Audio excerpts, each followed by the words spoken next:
Hello everyone, here we are back again with Kingsine's informative video series 4 explaining differential relay testing using K3163i automatic relay test kit.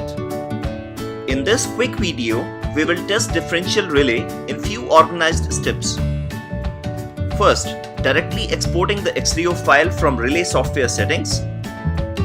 Second, selecting template of P643 in Kingsine software and importing the XREO file in Kingsine software.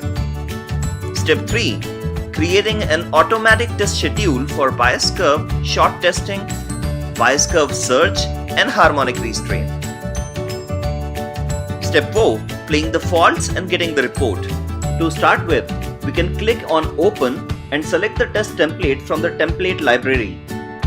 In this case, we will click on New to import a .krt test file with inbuilt test plans for differential relay P643.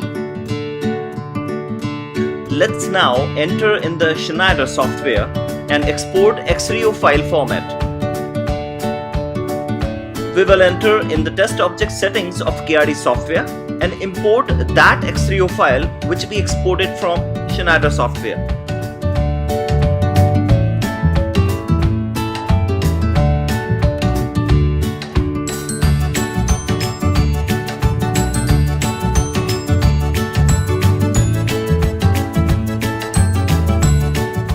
After importing XREO file, all the settings will get imported, which includes bias current settings and harmonic restraint settings of the relay. This will also include the power transformer technical parameters. We can clearly see in the test center window that user has selected the 3 test modules to run automatically one by one. So we just have to press play command. The relay test kit will automatically test all the faults in bias curve differential short module, then in bias curve differential surge module, and then in the end harmonic restraint module. Please note that in this advanced software we can do inter-module testing. In easy words, we can test a multifunctional relay in a single test plan.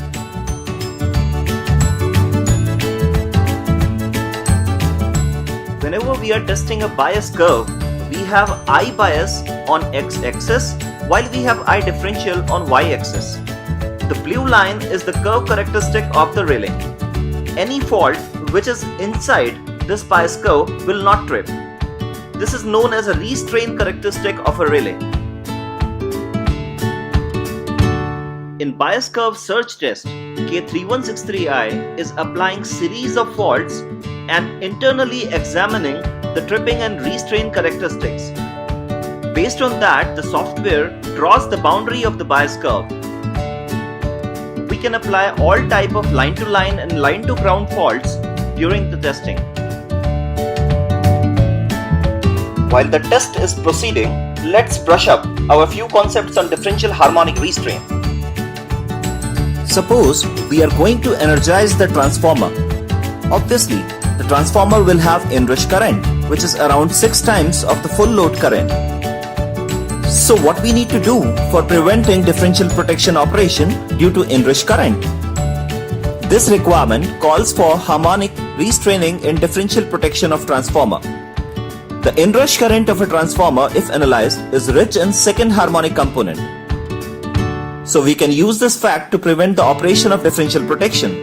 Therefore, a second harmonic restraining is provided in transformer differential protection.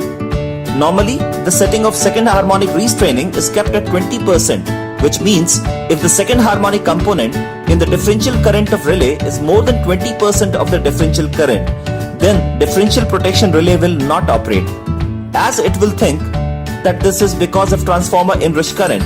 But if the second harmonic component in the differential current of relay is less than 20% of the differential current, then differential protection relay will operate.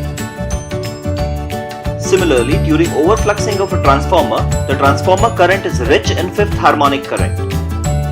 It may happen so that transformer is overfluxed for some short time period, say around 2 seconds. So for this short period of overfluxing should not cause the operation of differential protection.